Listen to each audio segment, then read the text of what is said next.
his breath, we will get started in a couple minutes.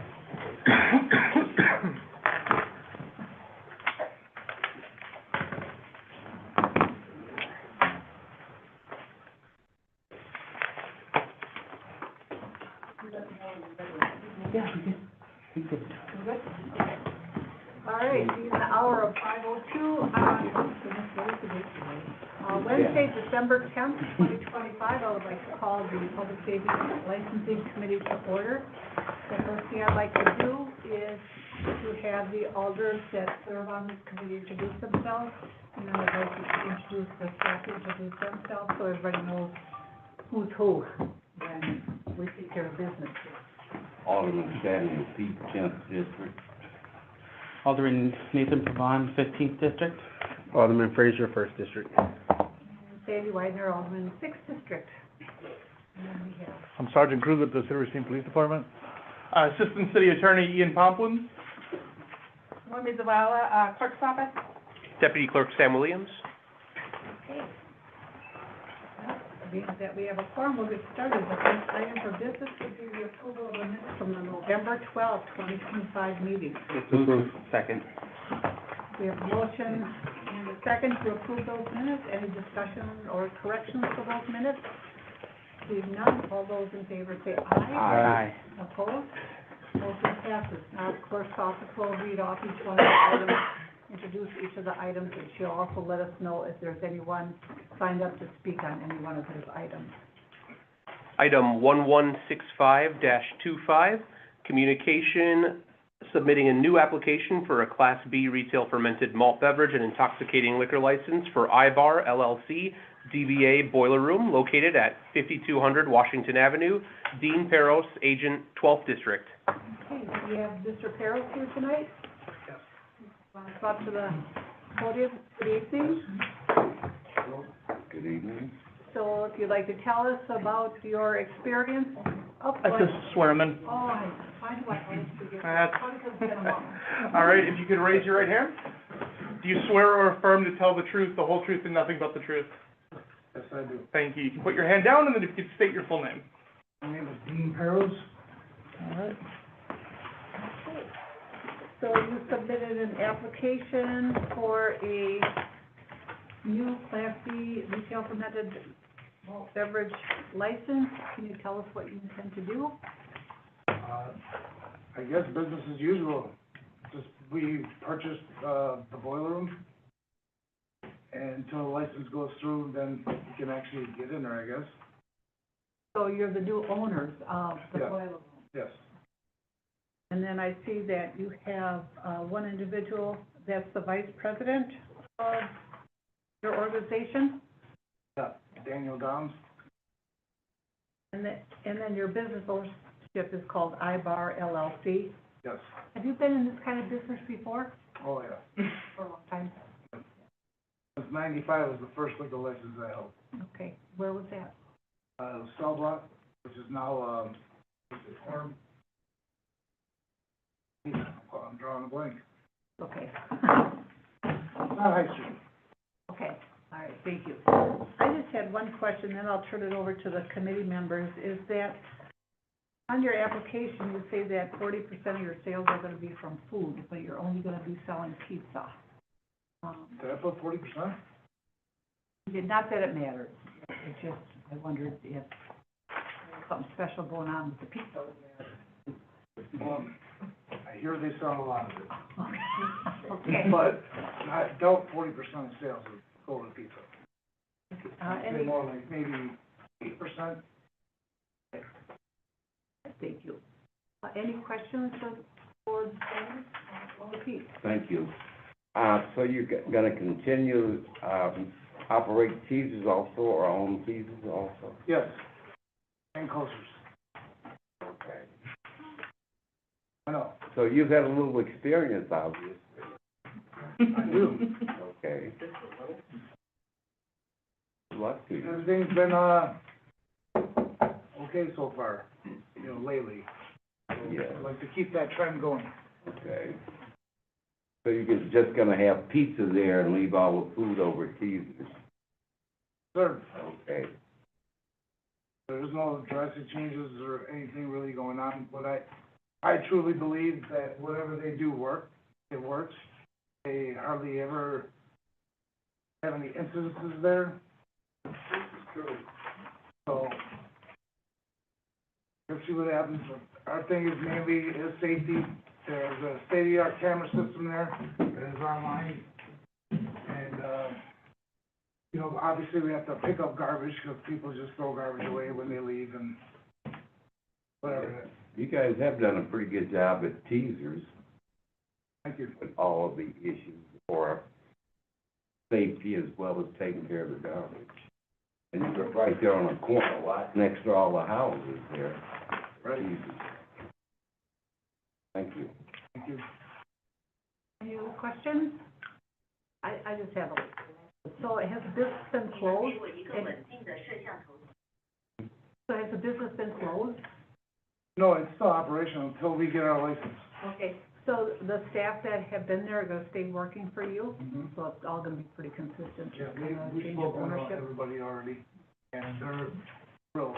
Okay, good. All right. Are you prepared for the motion? Move to approve. Second. We have a motion and second to approve the change of ownership. Any discussion on that motion? Is there, I'm sorry, Go ahead. thank you. Is there anything, for Attorney Pomplin, is there anything that we don't need to amend anything on the application for discrepancy in the sales, right? Nope. Okay, just wanna make sure, thank you. So, no further questions. All those in favor say aye. Aye. Opposed? Motion passes. Thanks for coming in. Thank you. Ready for the next item? Item 1167-25, communication submitting a new application for a Class B retail fermented malt beverage and intoxicating liquor license for the Forge Tavern LLC, doing business as the Forge Tavern, located at 3001 Douglas Avenue. Ariel Anton, agent, 7th District. Thank you. Do we have an extra copy of the agenda?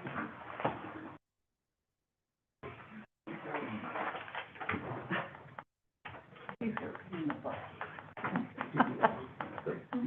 License and premise report as well? No, just. Oh, just, okay. Okay, you can share it with everybody. Okay, sorry about that, Ariel. Okay. Okay, so did we swear in yet? Not yet. If you could please raise your right hand. Do you swear or affirm to tell the truth, the whole truth, and nothing but the truth? I do. Thank you. You can put your hand down, or you can state your full name. Ariel Anton? Right. Thank you. So you're back. I am. I'm back for me now. So tell us what's happening.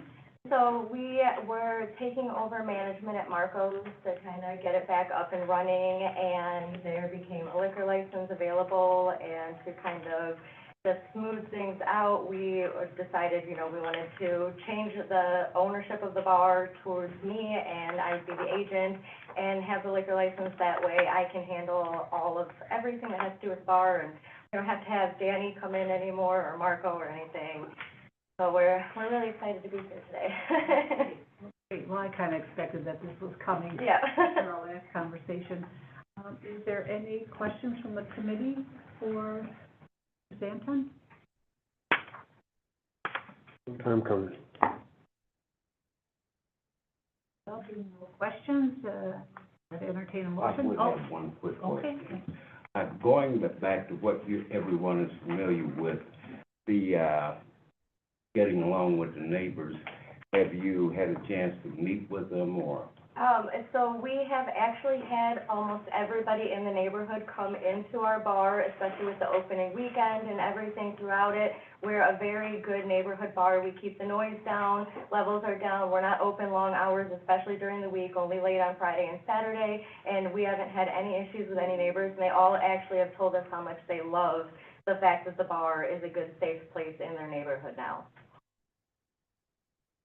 I know you had experienced some harassment, and I know I had as well. Yeah. It's all kind of gone away. It's all taken care of, thank you. Seems that everything's good and calmed down, and it's finally, like you said, a long time coming. Wish you the best of luck, Thank you. depending on what this committee decides. Move to approve. Second. Thank you. Motion's the second to approve. Did you catch that, Noemi? Yeah. I'm sorry, it was, motion Fraser, and seconded B. right? B, yeah. Great, any discussion on the motion to approve? Seeing none, all those in favor say aye. Aye. Opposed? Motion passes. Thank you, Okay, guys. thank you, good luck. Thank you.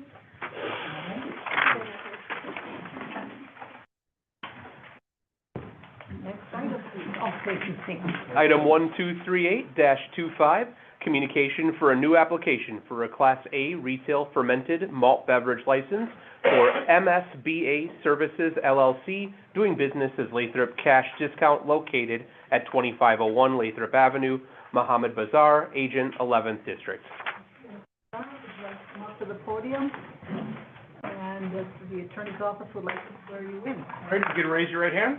Do you swear or affirm to tell the truth, the whole truth, and nothing but the truth? I do. Thank you. You can put your hand down if you could state your full name. Mohammed Bazaar. Thank you. Okay, we actually have two items here, Sam. Yes. Can we take them both up at once, or do we have to take them one at a time? You can take them both up. So Would you like the second item read? Second item is 1240-25, communication on behalf of the, for a new petition for geographical restrictions for a Class A retail fermented malt beverage license for MSBA Services LLC, doing business as Lathrop Cash Discount, located at 2501 Lathrop Avenue, Mohammed Bazaar, Agent, 11th District. So can the attorney's office maybe explain which comes first, the horse or the cart on this one? Sure. So the city of Racine has a city ordinance that caps the number of Class A liquor and beer licenses that can be issued. To exceed that quota, we need to have a petition granted that would prove that the business would be a benefit to the community. So it would need to have, if the committee were to desire to approve the Class A, it would need to find that it would be a benefit, and there's specific requirements on what those requirements are. Let me pull that up. Having a public hearing? I thought we did Yes. that last time when we went to exceed. Yes, there is a public hearing requirement. I'm just pulling it up right as we talk here. I will say there is an issue with the application, though. The city of Racine also has a requirement that there be a minimum of $15,000 of non-liquor, non-gasoline goods if a gas station wants to have a Class A liquor license to go with their gas license. This application does not have $15,000 worth of non-alcohol, gasoline goods on it. It has $10,000 in food, which is below the 15. And the petition to exceed is, my apologies, I That have a, public hearing would have to take place before the public safety and licensing guys, or the council. I thought it had to common- be before the town council. Common Council. Then, could the attorney's office also explain for those here what a Class Pair A is? Yes, so a Class A governs the selling of alcohol to be taken away and consumed off premises. Common examples would be a liquor store, corner store, convenience store, grocery store, etc. So it's anytime alcohol sold, sealed, capped, not opened, to go elsewhere. So this is not just beer or wine, this is alcohol. Small A. It is a small A, so it is just beer. It is just fermented beverages, so beer, seltzer, other things that are made through the process of fermentation. And so to exceed the number of licenses, the applicant must show that the proposed establishment will have a greater economic impact on the community than the addition of another tavern, liquor store, convenience store. And it cannot just be that it would be, a benefit to the applicant. It has to be a benefit to the community. So, Noemi, had somebody signed up to speak here? Yes. So we're gonna wait, and first we'll hear from the applicant, Mr. Bazzari. You wanna tell us what is happening at your gas station, Yeah, and why sure. you wanna make this change? Yeah, for sure. We run a gas station at 2501 Park Avenue, and it's just a gas station with a convenience store inside. And we just want to offer customer needs and then make it convenient for them and help the community out. And with this, you know, it brings in more sales and more sales tax and helps the community. How long have you, had the gas station there? Our family's been having this since 2011 or 2010, so about 15, 16 years. And have you always sold food there? Yeah, we've had food, gas, and we've been having it since we opened, yep. What kind of food do you sell? Just like small snacks, like prepackaged, like bags of chips, candy, sodas, drinks, juices, stuff like that. Your sales in food is around 10,000 a year? Yeah, food-wise, 10,000, and then with gas, it just depends, $15,000-$20,000 worth of gas. Any questions from the committee members?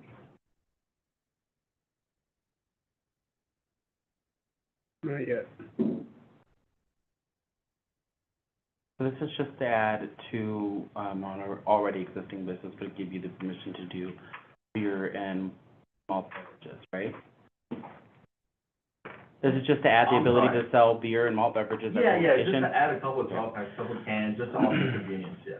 If you've been, you said about 2011, so it's about, what, 14 years or so? Mm-hmm.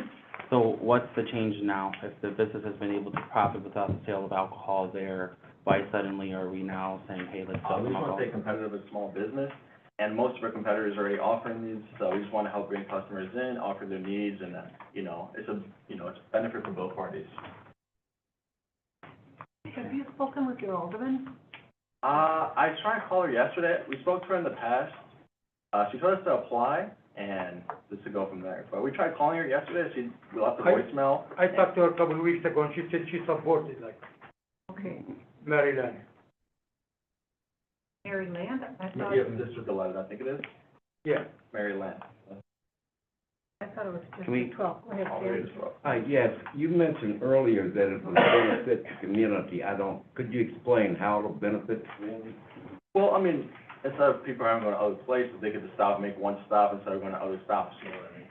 So if they come to a gas station, they get tobacco, gas, and snacks, and beer, or, you know, other products. Instead of having to go here, then they have to go to Pick and Save or Woodman's, or, you know, make multiple stops. So it's more, you mean more convenience, but it's really not doing anything for the, community or the neighborhood itself in terms of adding value or any type of economic value. It's just for. Well, it is, I guess, adding economic value, because if you're getting more sales tax, which goes back to the city. We pay county tax. Well, have you had any projections? How much in sales of a percentage increase do you expect to come from being able to sell alcohol, liquor, beer? With gas, we most of our like sales, maybe within a wide range, maybe 10 to 25%, not like crazy, but it could help. So you're aware that a few months back, we had the same kind of situation for a gas station that was to make a multi-million-dollar investment on Washington Avenue. And this committee approved, that beer license, and then it became very controversial. It came back to council, and that approval was overturned. Okay. So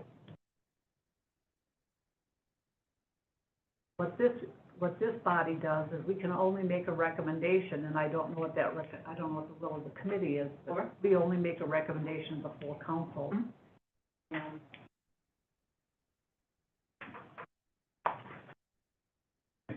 Madam Chair, when you're done. no, go ahead, Alderman. Just a clarification from the city attorney, if I could. I just want to make sure I'm understanding this correctly. So on the attachments for item number 1240-25, you have the petition for geographical restrictions application. But once you click on it, it's just telling you the number of licenses, not the actual geographic restriction. Is that just a broad name for that application, not necessarily indicating it has to be geographical restriction exception? Yeah, so we use the same, we use the form for the same, Okay. they check the top box, either they want to exceed the number of licenses or the geographic restriction. This is just a license, a number quota, not a geographic. Okay, thank you. Wouldn't it have to, we were talking about going to, public hearings first, and the attorney's office mentioned a plan or things that needed to be an application. So if tonight, wouldn't we have to defer it? Wouldn't that be the best option? Well, it would not go for a public hearing if we did not approve. So we would either have to approve it in order for it to move forward, to go for, to go beyond the scope of the geographic area. If we don't approve the beer license, then there would be no point of there. That makes sense. Okay. Question. You're right across the street from a different station, correct? That is correct, yes. Do they also sell, packaged? I believe so, yes, they do. Did they have any concerns? I mean, we never spoke to them, but I don't believe so. I mean, we've known each other for like 10 years minimum. You know, they opened up back in 2014. We've known them. I mean, you know, civil, we never had any problems, and, you know. Overall, how would you say your business has been doing, aside from this potential addition? Like financial-wise, I mean, it's doing good. It's obviously the economy is getting harder, competition growing, and so it's getting harder to pay the bills by the month, but, you know, we're trying our best.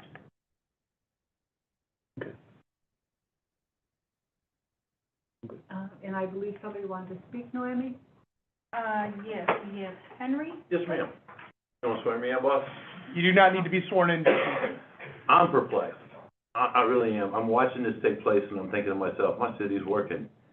But then I look at some of the things that happened on my way in here. I met one of my friends here, and he was telling me how there was going to be some disparaging marks. Don't be mad at him, because he took some surveys and some people were against this Class A thing. First of all, you probably don't know me, but I guarantee you know my kids. Caleb Robinson, who runs Smoke on the Water and also Bar, is my son. Tommy Sherritt, who's the chief of police down at Wind Lake, is my son. I have no vested interest in this other than to support my friends. I've seen both sides, the law side and the bar side. I have no problem. This gas station's a block and a half from my house. I have no problems with them selling beer there. I like to speak on their behalf. They've always been nice to me. They've always been polite to me. There's never been an issue there. Anytime it's just like where you work at Lang's and Lehigh's, which I find kind of suspicious that I got a Lang's Lehigh's guy here opposing another person selling gas, but that's something I'll talk to you later about. The gas station right across the street from them has changed ownership half a dozen times in the past 10, 15 years. And all of a sudden they just pop up, start selling alcohol and chicken. I see no reasons for my friends not to compete. That's what I had to say. I see no reasons for my friends not to be able to compete. And I think they should get a fair shake. Thank you, sir, for that, and I don't know who would have told you that, to be prepared for disparaging remarks. That one. We don't do, well, No, I we don't never do did. that. We don't. Don't be mad at me. I'm not, we That's don't. what he said, don't be mad at me. Okay. Well, we don't disparage, people that come in. And I think politicking, so I've been out of this politicking business for a long time. My sons own bars and arrest people that come drunk out of them, so I On both sides, okay. Okay. Any other comments from anyone? Seeing none, is there any further discussion from the committee? Are we prepared to make a motion?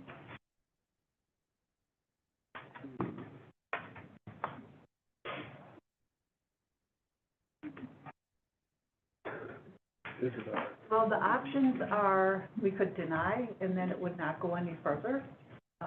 It wouldn't do him any good to defer it, because we don't meet again until mid-January. We don't like to leave people dangling. Remember, what we do here is a recommendation, so if we move to approve it, it still has to go before the full council. And there could be more robust discussion there, should people have strong feelings one way or the other. So those are our three options. I prefer that we do not defer. So, We open to discussion right now? Absolutely. As for me, like, I understand your point, and I understand that, this is a capitalist society, and it's all about making money, and people, trying to do what's best for them so that they can come out on top. The decision that was made over the summer regarding the other organization was a very controversial decision because we understand the complexities of this topic. Me personally, like I said, I don't have any issues with it. I think, though, we also have to, there has to be a balance. I just went through Google Earth, and I saw that there are 4 gas stations within not even a half a mile. The one across the street, Hometown, I know. The one across the street sells the same thing. Citgo down the street. I haven't been in there, but probably safe to assume they sell the same thing. You got the BP on Lathrop and 11. I know they sell the same thing. And it's, at what point does this become an oversaturation? I know that's a triggering word. There has to be a middle ground and what that looks like. I'm on both sides too, so I know exactly. I get it. So if I were to make a motion, I would move to deny this. Second. We have a motion and a second to deny. Is there any discussion on the motion? I would just like to say that it's really going to age me, but I was on the council and on this committee back in 2002 when gas stations did not have a beer license. They did. And one gas station was allowed to, and then another and another, and the argument became, how can we grant to one gas station and not another? I don't know when the ordinance came in effect where we have this geographical area. I'm not going to vote on this item unless there is a tie that needs to be broken. But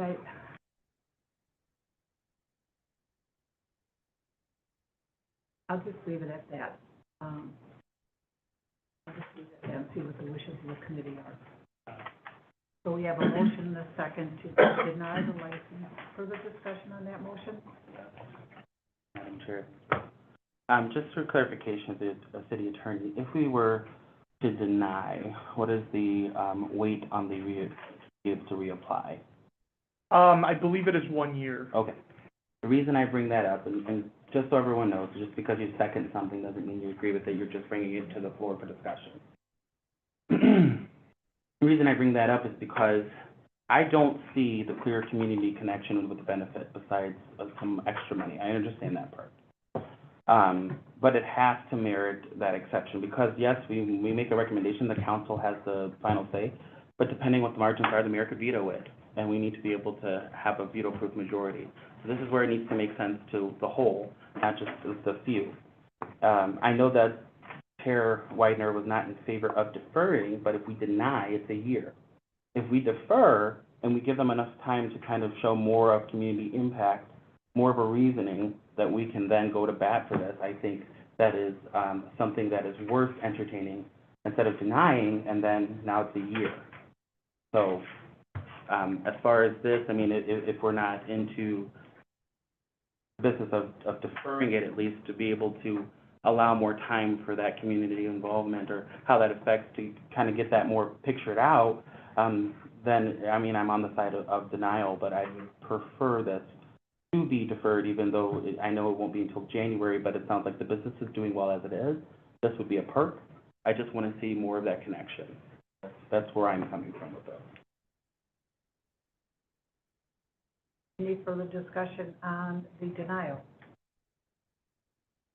Seeing none, I think we should probably take a roll call vote on this one. So the motion to deny was seconded. Do we have a roll call?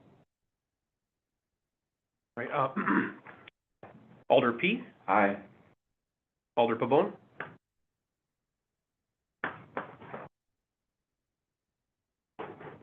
Aye. Alder Frazier. Aye. Motion passes. To deny, pass, I'm sorry. Can I have a question? We are open, can I have talk or no? You know, The item has already been, voted on, so we would have. Right. No. We'll party later. Appreciate it.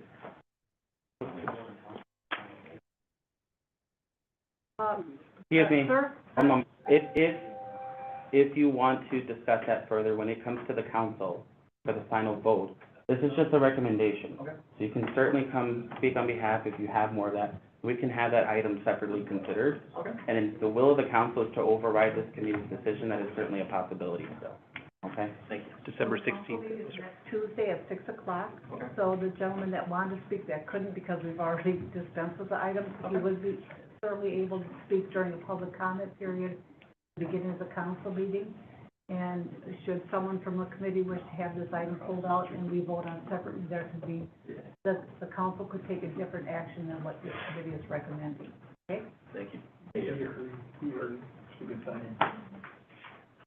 All righty. Item 1166-25, communication submitting a change of ownership application for a Class B club retail fermented malt beverage and intoxicating liquor license for Racine Yacht Club, doing business as Racine Yacht Club, located at 1 Barker Street. Sean Fox, agent, First District. Mr. Fox, welcome. Thank you. Good evening. Good Hello. evening. You could raise your right hand. Do you swear or affirm to tell the truth, the whole truth, and nothing but the truth? I do. Thank you. And then if you could put your hand down and state your full name. Sean Fox. All right? Mr. Fox, it looks like we have new ownership at the yacht club. Just for the liquor license, our general manager, she retired this past November, and we just changed boards, so I became the new Commodore. So in turn, I'm going to be taking over the liquor license if approved by you guys. And you've been around for a while? Yeah, I mean, I've been a member at the yacht club personally for 14 years and grew up. I'm a third generation member there, so. Any questions from the committee for Mr. Fox? I just want to make sure that you understand by changing anything, any kind of infractions that would reflect upon you. Yes, yes. And do you have any kind of experience in holding a license like this before? And I do not. No, I don't. And I really won't be too involved. We have a caterer that actually that has the bartenders, has our staff that works for it. We have to hold the liquor license as the owner of the club. Okay. Thank you. We have a motion? Move to approve. Second. A motion, a second to approve the license. Any discussion on that motion? All those in favor say aye. Aye. Opposed? Motion passes. Thank you. Appreciate the time. And I want to tell you, you can contact the clerk's office after the council vote on Tuesday. Okay. And they'll let you know when your license will be. Okay. Sounds good. I appreciate it. Thank you. Item, please, Sam. Item 1229-25, communication submitting a change of ownership application for a Class B public facility retail fermented malt beverage license for Memorial Hall, located at 72 7th Street. Rebecca Hoagland, agent, First District. There is also a following item for the Festival Hall location, item 1230-25, with the change of agent as well, Rebecca Hoagland, First District. Thank you for taking both. Well, welcome, Ms. Hoagland. Right. If you could raise your right hand. Do you swear or affirm to tell the truth, the whole truth, and nothing but the truth? I do. Thank you. You can put your hand down, and then if you could state your full name. Rebecca Hoagland. So can you tell me what's happening at the Civic Center? Our executive director stepped down for health reasons, and I took her position, and so in turn, this is the agent. Have you been working there for a while? I've been there they took over in March. I started in June of last year, so. Wow. Yeah. Have you taken the bartender's license? I've had my bartender's license since I was 18 or 47. Oh, Yes. Recently, okay. Thank you. Any questions from the committee members? None. Motion? Move to approve. Second. Motion is second. Change of agents. Do we have to do separate motions, or we can do them all at once? Maybe we should do a separate. I'll We'll do that separate. move to approve 1229-25. That would be a motion to approve the, beverage license for Memorial Hall. Any discussion on that motion? All those in favor say aye. Aye. Opposed? To approve item 1230-25, change of ownership for the Class B fermented malt beverage liquor license for Festival Hall. Second. Catch all that, Normie? Yeah, okay. We have a motion, a second, any discussion on that motion? All those in favor say aye. Aye. Opposed? Motion passes. Thank you, good luck. Thank you. Next item, please, Sam. Item 1087-25, communication requesting the appearance of Anthony R. Lopez Figueroa for a new operator's license. Mr. Figueroa, are you here? Mr. Figueroa? We will move him to the back of the agenda.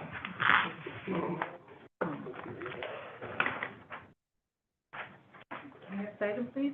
Item 1089-25, communication requesting the appearance of Carla R. Robinson for a new operator's license. Robinson, are you here? Ms. Robinson. Ms. Robinson, sorry. I don't, Yes. We'll defer this item as well. Next item, please. Item 1095-25, communication requesting the appearance of Jordan Green for a new operator's license. Mr. Green, are you here? last day for new operators. Mr. Green, I will defer that item as well. Okay, next item, please. Item 1168-25, communication requesting the appearance of Warren Crockram for a new operator's license. Mr. Cockrum. That Mr. Cockrum is not here, we'll defer that item as well. Next item, please, Sam. Item 1090-25, communication submitting a new application for a Class B retail fermented malt beverage and intoxicating liquor license for Reese's Event Planning, LLC, doing business as Reese's Event Planning, LLC, located at 1962 Taylor Avenue, Gregory Moore, Agent, 11th District. Mr. Moore, would you like to come up? This item was deferred from our last meeting. Does anybody have any, I'm going to swear that again. If you could raise your right hand. You swear or affirm to tell the truth, the whole truth, and nothing but the truth. Thank you. If you could state your full name. Gregory Moore. So we had deferred this item, have an opportunity to have a little more thought into the application. Are there any questions for Mr. Moore from the committee members? So I'm still confused about yours. Hours of operation, let me see, 7 a.m. to 12 a.m., and you're only trying to host, was it bridal showers and? Dinner, baby shower, small event. Okay. And actually, I have a question for the city attorney.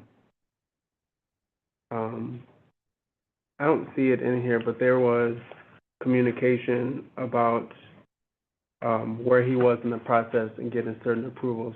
So where are we at with that? Yep, so the, one of the issues that arose at the last meeting was that the Planning, Heritage, and Design Committee had not approved his business plan. I followed up with the Department of City Development to learn what had occurred at that meeting. The applicant was approved and has a handful of conditions that have been placed on the approval, most of which are pretty standard, that, you know, you have to continue to comply with the codes and ordinances. It set as hours of operation under the conditional use permit of 11 a.m. To midnight, that there's no seating going to be outside, and a couple other things that he has got to run any changes in the conditional use permit past PHDC, and things of that nature. So he did receive an approval. Okay, and then for the police department, were you guys satisfied with everything?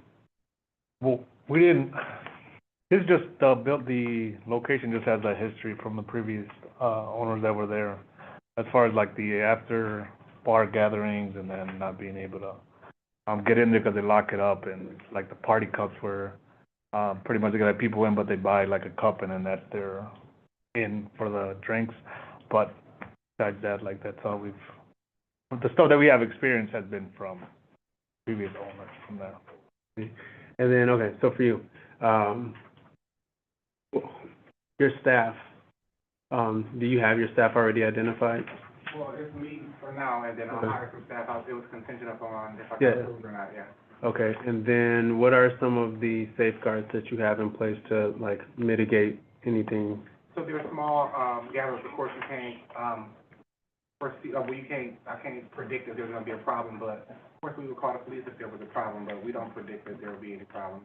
I've been on the building almost 2 years now, we haven't had an issue with anything, so. Okay.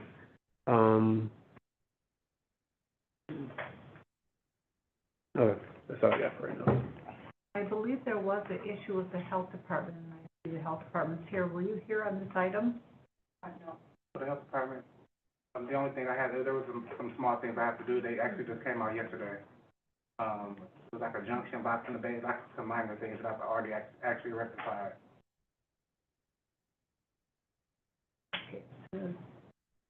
The overall summary says, given that the business has not yet been granted necessary health permits or a conditional use permit, but now you're saying he does have the conditional use permit. Yes. Okay.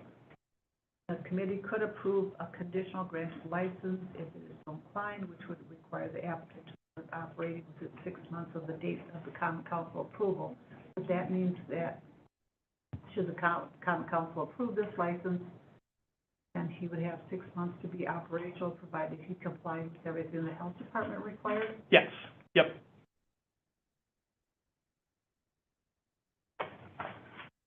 And are there any further questions for Mr. Moore? Prepared to make a motion. I would move to approve. Second.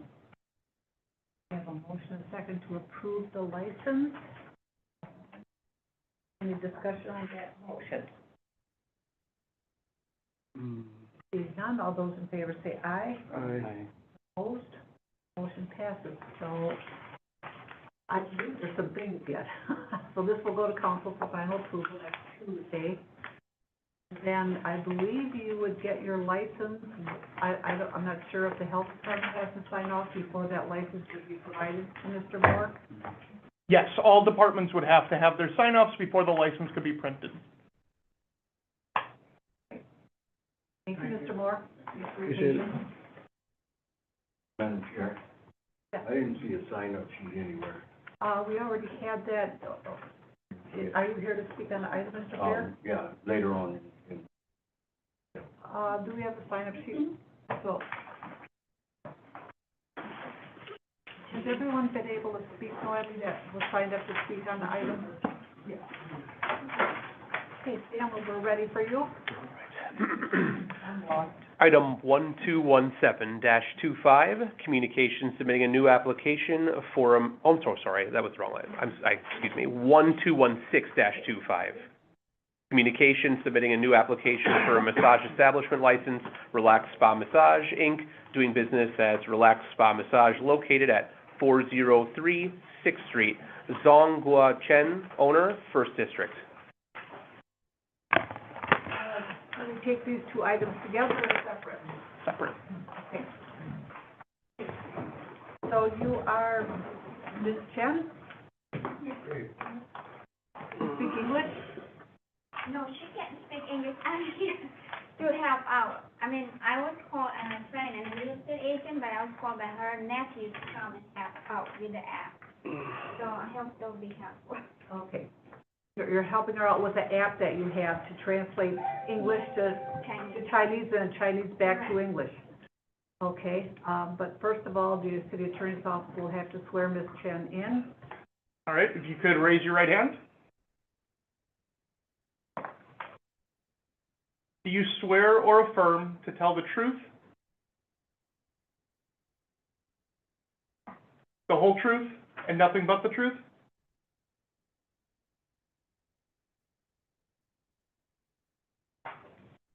Can you say that again, please? Do you swear to tell the truth, the whole truth, and nothing but the truth?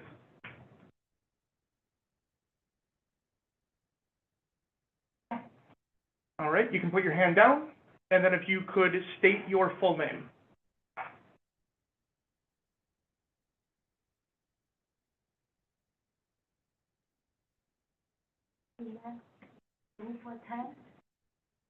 All right. I think what I'll do is, we had a whole packet on this issue. I think I would like for the attorney's office to first speak about this, application.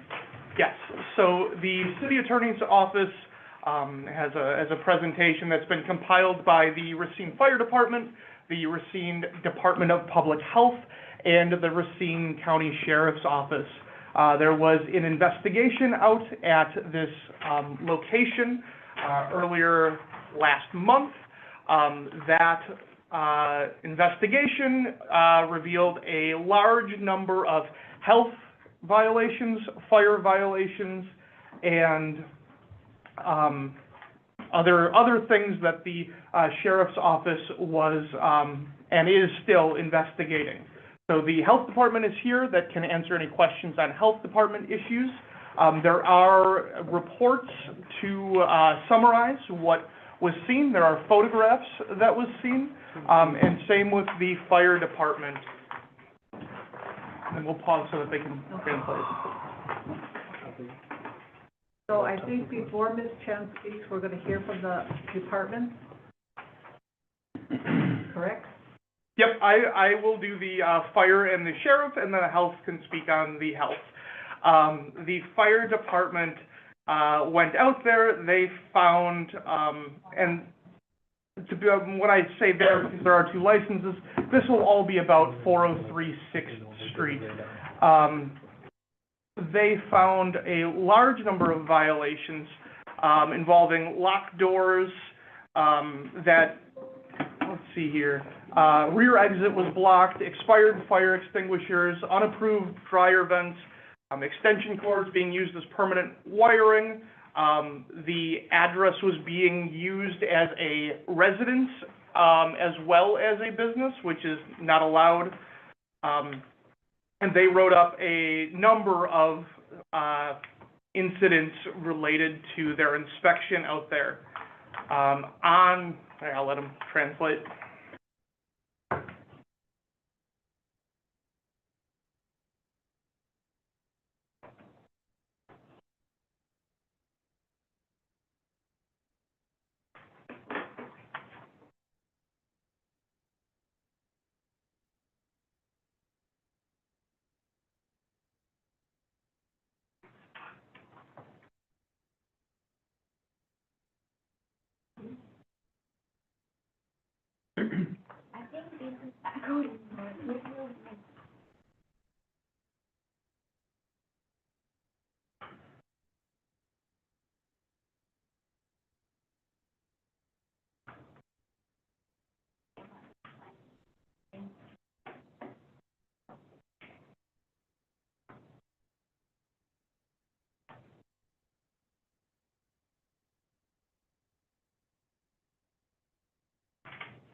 I think this is good.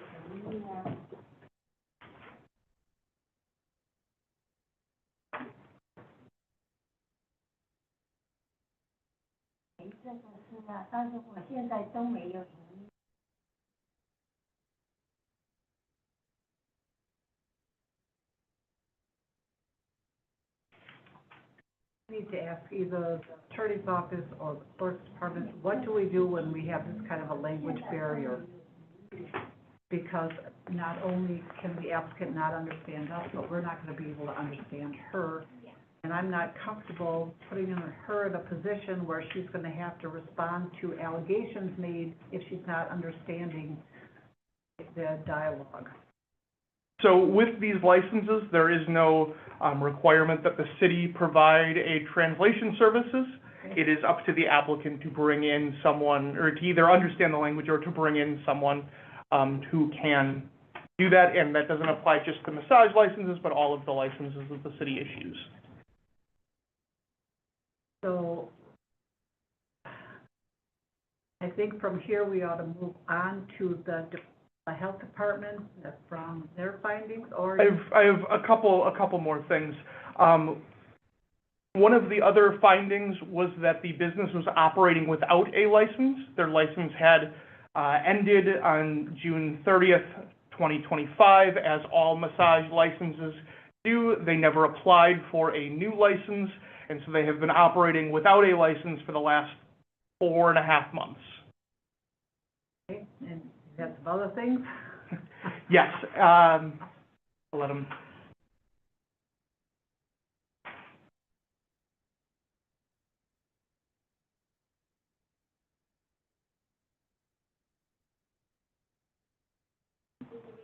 He's having a hard time to catch everything.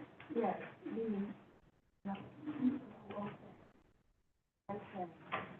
Oh, she said they have not operating because they don't have a license. But I think I agree, I mean, she really needs a very, interpreter that can explain everything, so, about her application and allegations that, pharmacy has already, told her. She didn't catch the whole thing, even though we used the app. Wait a minute, okay. In this, there's investigations where this person was already discussed and talked to. Am I catching that correctly? That in that investigation we got from the sheriff's office, this person was already interviewed Yes, and spoken with and talked to about some of these allegations, is that correct? yes. And I see no need to waste more time on that.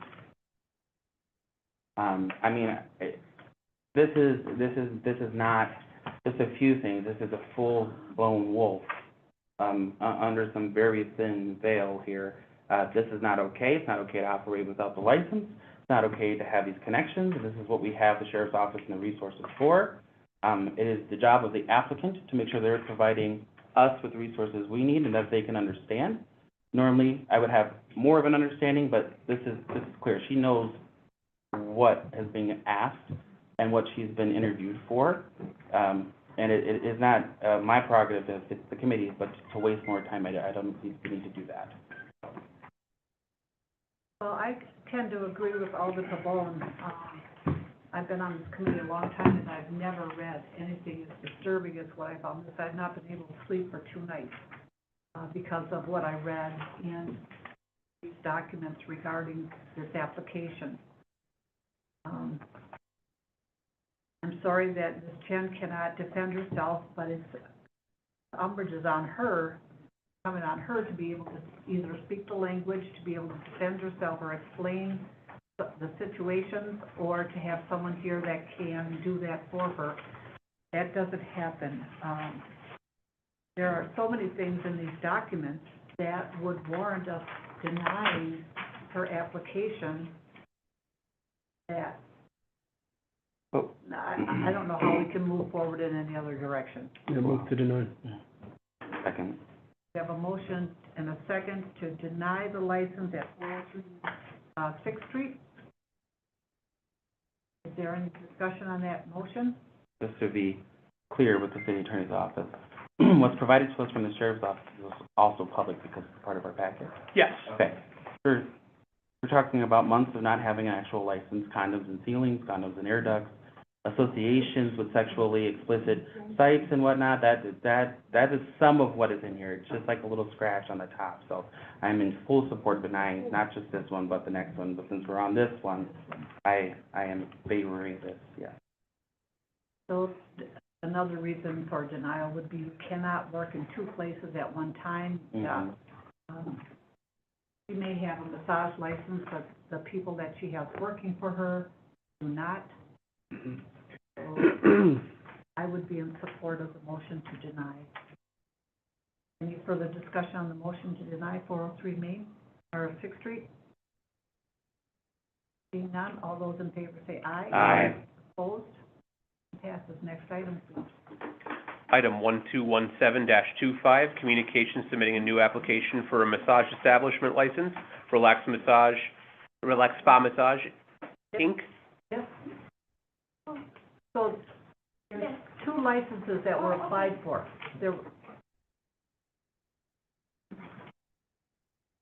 Item 1217-25, communication submitting a new application for a massage establishment license, Relax Spa Massage, Inc., doing business as Relax Spa Massage, located at 5110 Washington Avenue, Zonggyo Chen, owner, 12th District.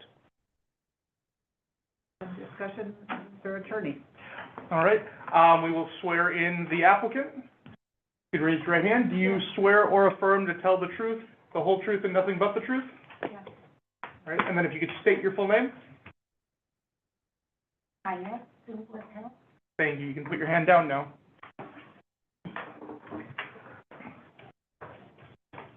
So, on the second license, Mr. Attorney? Yep, so the second license has many of the same issues as the first, with the business having a residential area in it, issues obstructing electric panels, rear doors being blocked with boards that are not approved,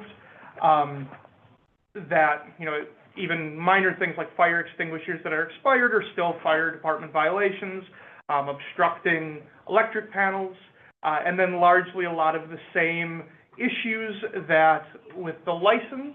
They also did not have a license for this business going back to June 30th of this year. The sheriff's office found a lot of similar violations to the 6th Street location. The health department also found many, many violations and took photographs that are included in your packet. Alder Pavone, you have something? Motion, move to deny. Second. You have a motion and second to deny the application for 5113 Washington Avenue. Any discussion on that motion? Yes. Alder Pavone? Thank you, Chair. Same thing, absolutely gross negligence. With the safety violations in place, fires can start, people can die, not to mention the link to illicit sexual activity in this community. It's not okay to operate without a license. It's not okay to operate with this level of violation. And it's extremely disrespectful to the members of this community to have this kind of stuff going on. It's not okay. That is why I'm in favor of denying this. Thank you. Any other discussion on the motion? Seeing none, all those in favor say aye. Aye. Opposed? Passes.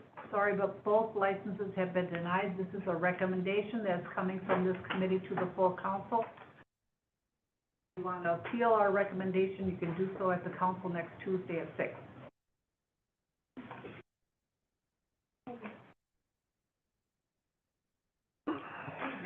Item 1215-25, communication requesting the appearance of Natasha Evans, agent for Select 627 LLC, doing business as Select 627, located at 1111 Washington Avenue, pursuant to a formal expression of concern, and also requesting consideration of rescinding the formal expression of concern, First District. There are two speakers for this.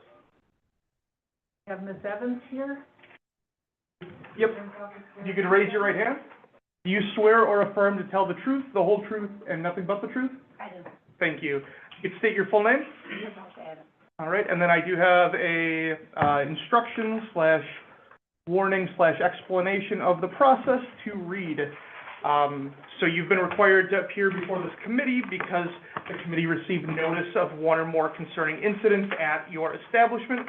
As a result, the committee has issued a formal expression of concern against you under Section 6-27 of the ordinance. You're issued 2 within a 6-month period or 3 or more in a 1-year period. You'll be referred to the city attorney's office for disciplinary proceedings, including possible suspension and or revocation of your license. You will have an opportunity to address the committee and tell the committee how you intend to correct the issue going forward. You do not have to discuss the specific incident unless you wish. And then I'll add that Select 627 has, and I'll get the dates here, has had multiple formal expressions of concern, and a 30-day suspension that was approved by the council. They served and had no issues during that suspension. The dates on which Select 627 had formal expressions of concern, there was one on February 26th, 2025. There was one on May 14th, 2025. There was a suspension then issued at the same time that a third one was on July 30th, 2025, and then we are on today. Per the terms of the suspension, that cleared up 2 of them, so they are on 1 as it sits today. I guess I'd like clarification on that. I did not realize that volunteering to close for 30 days would wipe out the previous formal expressions of concern. So it's not the volunteering part of it, it's that the suspension takes out 2. So they would be on 1 right now. If they received 2, they would be, if they received 1 tonight, they would be referred to for suspension or revocation. Anything from the police department? The last incident, is still under investigation, so the same thing that I said last time. It was in reference to the shots fired where there was 2 victims located, and then there was casings recovered at 11th and Pearl, also some casings that were inside the business. There was a firearm, marijuana, multiple bullet fragments of the DVR system was confiscated. And then also learned through the investigation, staff advising something with, messing with the camera system while they were in there. So messing with the camera system, that means that there was video taken of the incident that took place, but it was not shared, or? So, what I was free to share was that it was learned staff was advising patrons to tamper with digital evidence. As far as what that digital evidence is, I'm not exactly sure if it's the camera system or people recording. I don't know what that all entails there, but that was what I was free to share. Okay. So, I know I was just down Washington Avenue the other day, and I see that your building is boarded up. Yes, due to the, Are you still operating? yes, we have been on it. It's not boarding up, it's just, they have not came out to repair our doors yet. The doors and the glass that we had was, cut a certain way, so we're still waiting for them to come out to repair it. Do you know when that's gonna happen? When did they say that before? I'm sorry. The beginning of the year. Thank you. Any questions for Ms. Evans from the committee? Noemi, do we have 2 people signed up to speak? We have 1 more person signed to speak, so. She was 1, no, that's my mistake. Keith Fair, 1141 Valley View.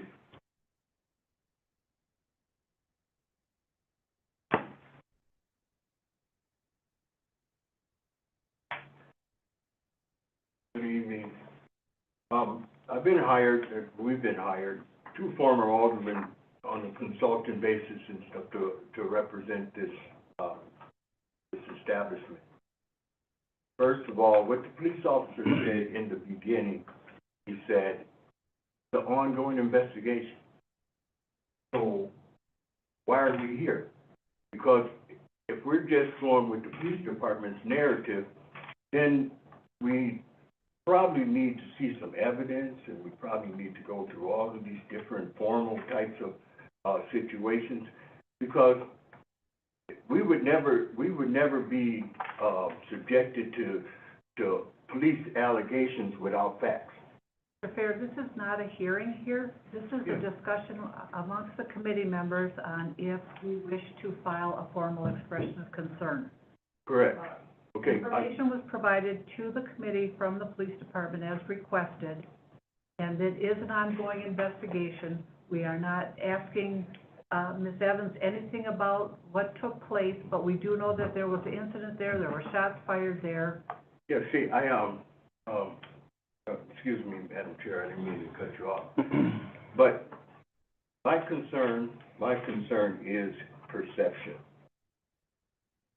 And the perception out here in the community is half-assed at best.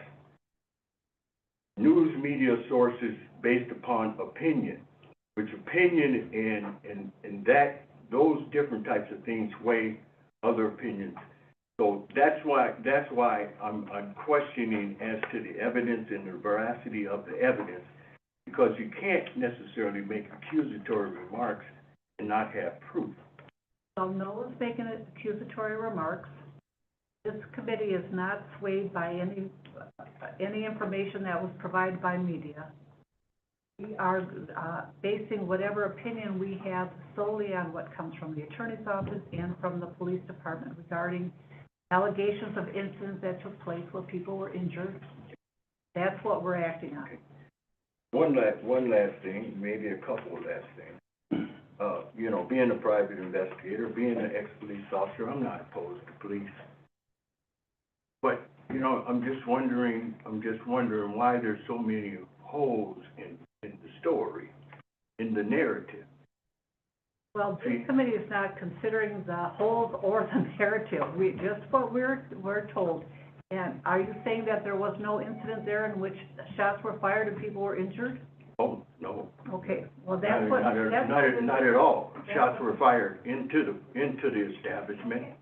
And then the police officer just said, shell cases were found on 11th and Pearl.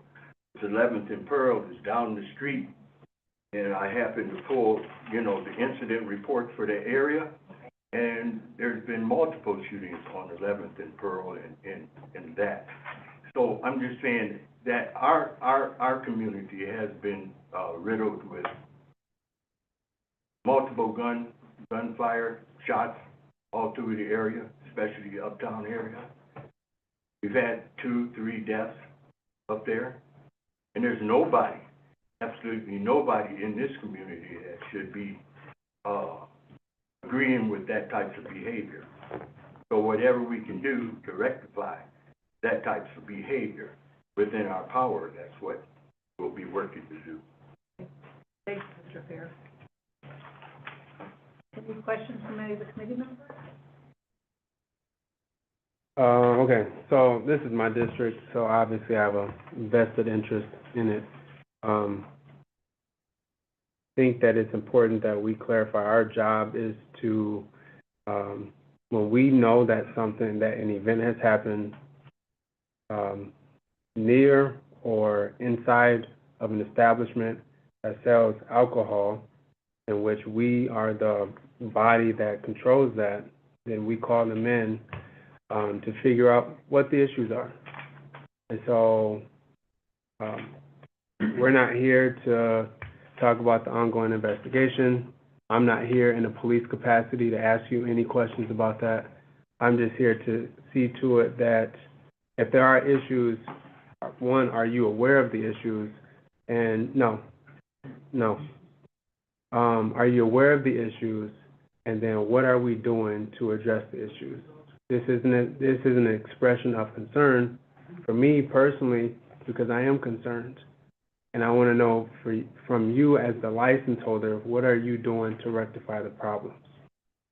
Well, I am concerned as well because I am a citizen of this community, and of course that is my business, but that shooting was completely out of my control. Okay.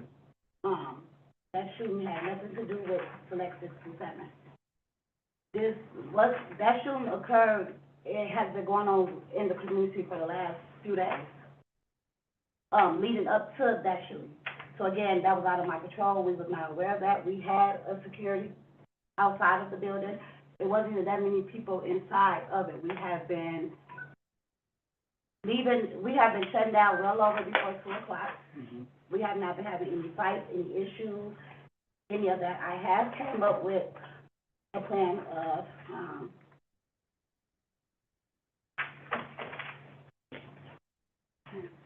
give this to you, tobacco?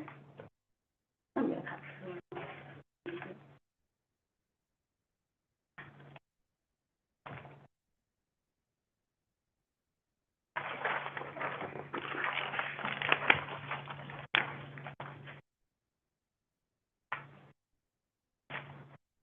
With this plan, we will increase security, and we also have applied months ago, probably well over, in the beginning of the year. We also even applied, to get all three police officers to come to work. Thursday, Fridays, and Saturdays.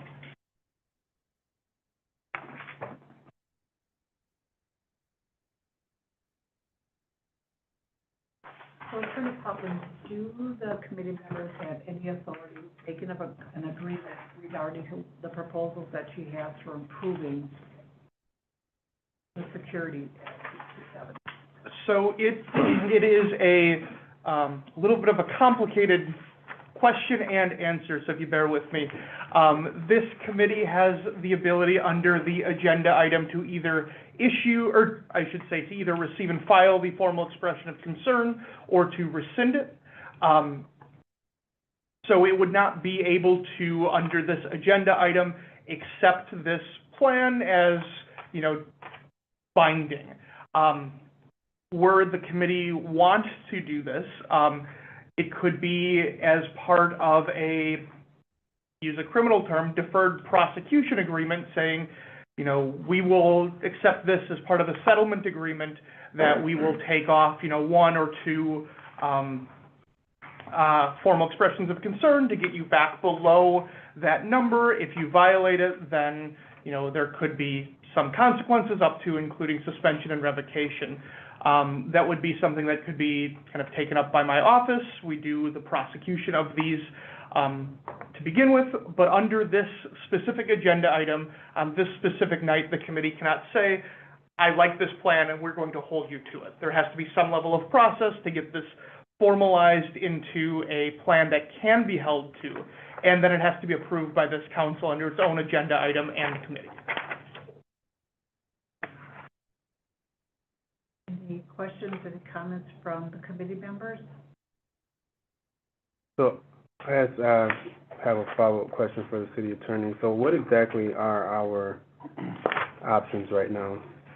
So the options for a formal expression of concern are to receive and file the item, which is to say that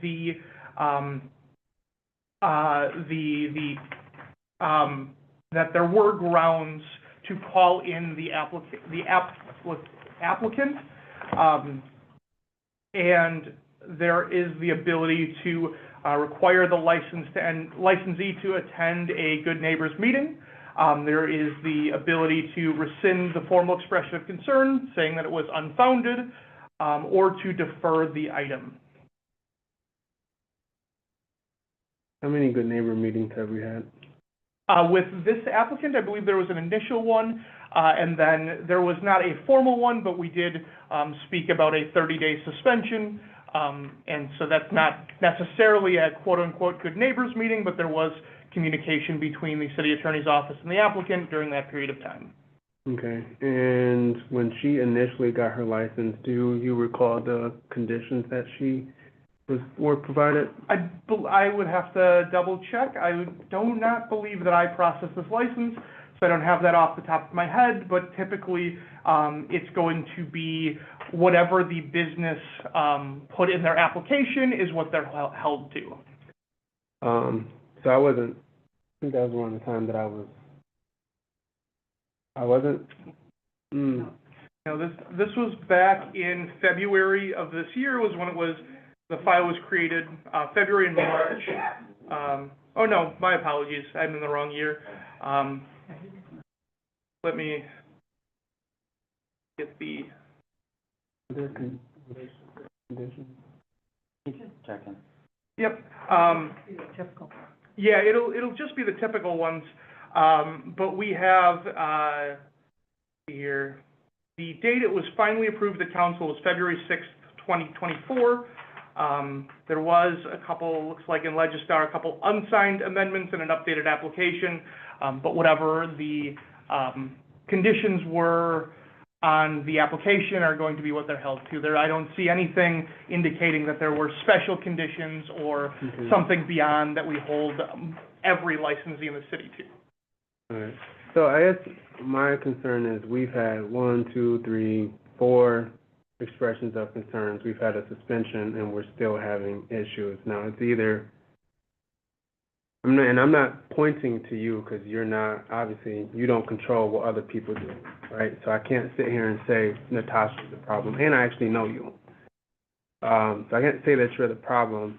So, like I've routinely stated, there's some middle ground that has to be had, and some accountability that has to be had. And what I've tried to express to all of the business owners in my district is, unfortunately, you're held accountable or brought to the table for other people's actions, and that's why we're here. So I mean, I'm puzzled on this one. So, Any other questions for Evans, Attorney's Office, or the Police Department? Do we have anything additional from the Police Department? Do we have an So opinion? there was one incident that just happened, that didn't make it to the report just because it was, after it occurred. There was a civil between, it was the two owners, I'm guessing it's Natasha and the other gentleman here. Some kind of disagreement that they were going, it happened inside the bar, but it didn't appear that the bar was open at the time, so we didn't do a licensed premise inside. It was still boarded up, but didn't appear that anybody was inside. If I can remember, it was around midnight that it occurred. We haven't had much activity now, but I believe that's more just because of the weather and stuff that we got going on. But just the history that we have with there during the summer months, and the chaos that we get from Pearl and the parking, and anytime there's an issue that happened there, it's a multiple like officer response. It wasn't a one or two officers that needed to go there. It was 4 or 5, where at a point we even had to like get in Mount Pleasant to come in. We had to get Caledonia to assist us during those incidents. So it's not just a couple officers that have to go there. When we go there, it's a lot of us to try and control that. So.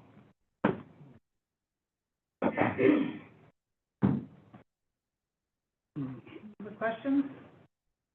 Are we prepared to make some kind of motion, either a motion to receive and file, which would mean that the expression of concern would go away?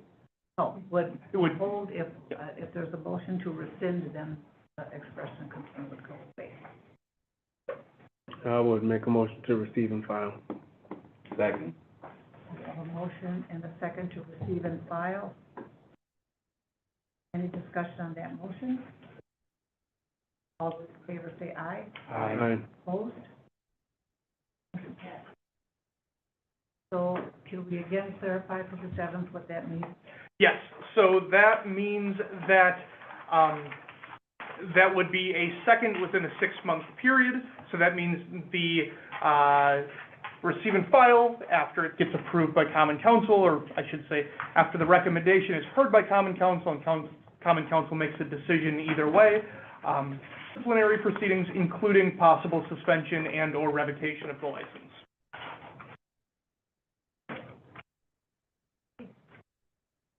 Any questions? Thank you. Moving on to the next item, please, Sam. Item 1197-25, communication for the licenses premise report. Okay. Time to shine. Yeah, so as far as bars issues, some of the ones that have been coming up is Mahafers. They've been mentioned a few times in the report. We've had incidents from overpouring that was on the Friday, November 21st. There's no description on there. It was missed because it creates a complaint number, but I didn't put the description on there. But there was overpouring that some officers observed. When they were there, they were highly intoxicated. When they came outside, it was like 8 or 10 of them. Then they dispersed, and it was fine. We also had the fight calls that we had at Mahafers where we responded. The ones that were a little bit more serious, on November 25th, we had our staff called in an incident that occurred where they were having some crowd that was getting into the bar that they requested for extra attention.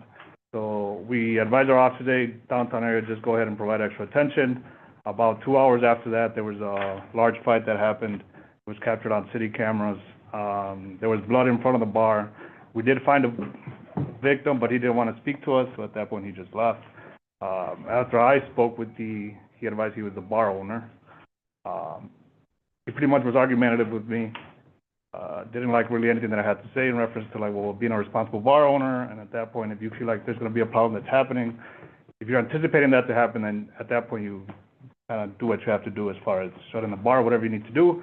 He didn't like that answer. He pretty much just turned around and said, F you, and then walked away. We did our license premise report, and that was it. The second incident was on November 27th. This was involving the two bartenders that were inside. Some kind of discussion happened, some allegations of the owner advising he was going to give somebody $1,000 to like pretty much beat up the bartenders or something like that. That incident was concluded with the bartenders leaving, license premise was done, and then that was it. But then there was follow-up that was done. Owner of Mahafers wanted to report a theft involving the bartenders. That report was taken, and then the bartenders also returned. They wanted to reference that incident. They wanted to speak a little bit further, which ended up pretty much being that the owner was arrested for DC and bail jumping. In reference to Mahafers, the chief is also a little bit involved with this. This is due to a lot of the incidents that are occurring. Him being arrested, one with a firearm, second with disorderly conduct, with staff member being involved, the video that was circling throughout Facebook. So it's concerning, came from upstairs. And then besides Mahafers, we had a licensed premise at Parlays on Main. It was our first one that we ever did there, and one of the owners was like completely just uncooperative, was argumentative with us, which I didn't understand it. We didn't tell him there were any trouble. We were just there doing our licensed premise report, and he became argumentative. So those are the two incidents that the two bars in reference to this report. It's tough being a police officer. Okay, any questions from the committee members? Is there anyone, any of these establishments that we believe needs to be called in for? Oops, I'm sorry, no, wait. I jumped the gun. I got it. We have to move to approve the license premise report. Move to approve. Second. There you go. We have a motion and second to approve the license premise report. Any discussion on that? All those in favor say aye. Aye. Opposed? Motion passes. Next item, please. Item 1199-25, communication requesting any consideration, any formal expression of concern, or other actions pursuant to the police report. Thank you. Are there any items that we wish to address? Mahafers. Yes. Questions. I do have a follow-up question, if possible, for Sergeant Cruz. We do have a motion and a second for a formal expression of concern for Mayhoffer. And then we have discussion, questions. I'm just curious, because in this right here, there's a few of them, so I was trying to find the one I was looking at. So was one of these that it was advised that the owner had locked the door and advised that no one was allowed to leave? Yeah, so that was, we didn't get clarification as far as it was like strictly to just the bartenders that were working at the time. After reading the other stuff that was forwarded to me where what was it called? One of the bartenders pretty much wrote a statement in reference to some allegations, some stuff that was happening. And then at that point, it was learned that it was multiple people that were inside. He locked the door and said something like, nobody can come in, nobody can go out. Video recording was also provided in reference to the incident. Yeah, those were all captured. Those were all in our evidence.com, which is what we use for our evidence. Isn't that like...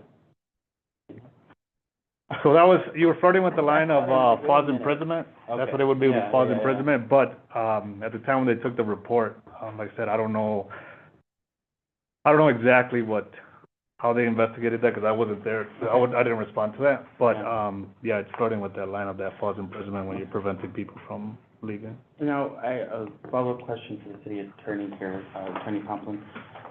So I know that the city has declared it a nuisance. So how does it go for us? Even if we call them in for formal expressions of concern, are these two separate things? I know that the chief is the one that really deals with that nuisance complaint, and they have to present to him a certain way. So we still can call them in for these formal expressions and then kind of get you involved if need be, right? Yes. Okay. Yep, so it is two separate tracks. A nuisance property and nuisance designation involves, working with the owner for abatement plans and potential, charging for police calls and responses out there that fall within certain criteria. And I made sure, because I know our typical, information we provide bar owners is if you call the police, we're not going to count it against you. I made sure that the formal, my apologies, the nuisance property, it's when someone else calls it in or there's, nuisance activity going on there. This committee would handle the licensing side. So even if nuisance property designation wasn't declared, or if it is declared and there is, an agreement reached on an abatement plan, that doesn't really affect or does not have to affect the way that the committee treats the formal expression of concern. It could, if it so desired, decide that it wanted to track the nuisance property, saying, hey, if you abate here and you stop having calls, we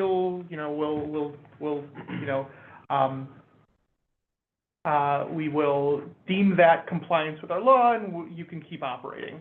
Also, if the committee says, well, we are the licensing committee, we want to do the license, we think that you are not a good user of the license, you've broken, laws, you've broken ordinances, we would like to suspend or revoke, you can forward through the formal expression of concern to my office for consideration with that.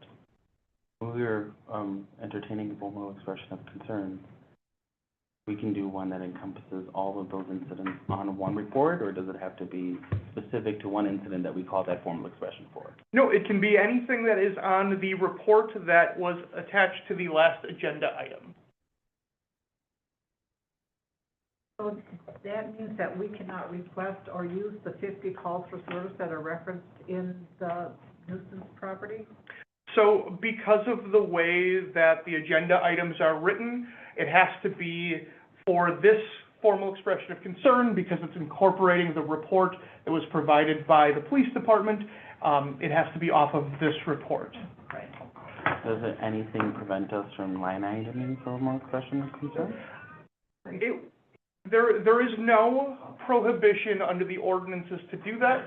I will say it is not the typical thing the committee does. If the committee would like to change that and go based off report, that would be within its discretion to do so. And I will note they already have one expression of concern, so that provided there would be a second, it would be referred to my office. That expression of concern was issued on August 27th, 2025, was received and filed by this committee, so it is within that 6-month period. So were a second one issued, it would refer it to my office. There would not really be a need to say, I think there's 4 entries to issue 4, but the committee could issue 4 if they so chose. Okay. So we have a motion, a second, to call in Mayhoppers for a formal expression of concern. Any other discussion on that motion? In favor, say aye. Aye. Opposed? Motion passes. We have to go back to several different ones.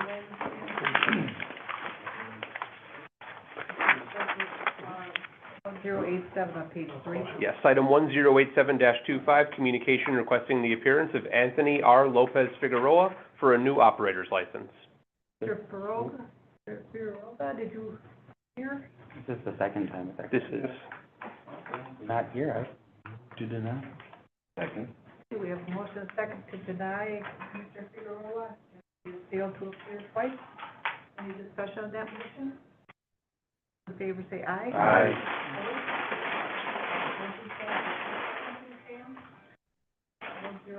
item 1089-25, communication requesting the appearance of Carla R. Robinson for a new operator's license. Move to deny. Second. A motion, second, to deny. This is the second time you're present on Ms. Robinson. Any discussion on that motion? All those in favor to deny, say aye. Aye. Opposed? Motion passes. Next item. Item 1095-25, communication requesting the appearance of Jordan Green for a new operator's license. Mr. Green did not appear, and I believe this is the second time we've... Move to deny. Second. We We have a motion second to deny Mr. Green for failure to appear. Any discussion on that motion? Those in favor say aye. Aye. Opposed? Last item. Item 1168-25, communication requesting the appearance of Warren Crockram for a new operator's license. Cockrum, you're here. Here's not. This is the first time we've called him in. Move to defer. Second. Motion second to defer. Mr. Cockrum, any discussion on that motion? All those in favor say aye. Aye. Opposed? Motion passes. I believe that concludes our agenda. So we will be adjourned, but before we adjourn, I have one question I'd like to ask the committee. Still trying to get clarification from Attorney Letney regarding calling a special for a public safety and licensing committee. Should it be warranted, as we are not scheduled to meet until I don't like to see people have to wait so long to have their business addressed, especially if it's a change of agent or a new application. So just kind of want to gauge how my colleagues feel about having a meeting. It would be either on the December 29th or 30th. Yeah, I'm for it. I'll be in town. That's not noticed. Can we talk? So scheduling issues are one of the very, very, very few things, by very few, I mean the only thing, that can be talked about. And it can only be to say, we would like to have a meeting on this day. You can't talk about what's going to be on the agenda, you can't talk about any of the items, but you can propose a date, and that's basically it. Thank you. So, let me just. I don't know. I mean, I'm in favor of that because once a month is not enough. It is not enough, no. So I would be in favor of that. And I think there was something, Sam, wasn't there, that I was concerned about? That would go so long to just generic, if people waiting too long? Yeah, it would just be into January at that point, yeah. Oh. But, I mean, So Sam will let us know probably after our next council meeting. We'll have an idea when we see what's been referred to, and we'll get an idea on those items that are referred, if there's something that can wait until January, or if there's something that should be taken up. And if there's something we as a committee believe should be taken up, we'll call a meeting. Alder Kelly will be out probably until the end of January, so it'll be a small group if it does take place. you're only required as a standing committee to at least meet 1 week before council, but if we want to meet another time, as long as it doesn't mess with state statutes, that's our prerogative, right? So, I spoke with Attorney Letney about this. Oh. Because there's, I know, it's super fun. Effectively, what it comes down to is the ordinances have a requirement that the Public Safety and Licensing Committee meet the week before council. The ordinances also allow the Public Safety and Licensing Committee to choose what date and time it meets on. And the City Hall building will be closed on December 31st. So typically, we would meet on that Wednesday, provided there were agenda items and all that referral process. But because it's closed, we can't meet that day. There's nothing in the ordinances that allow or prohibit a calling of a special meeting.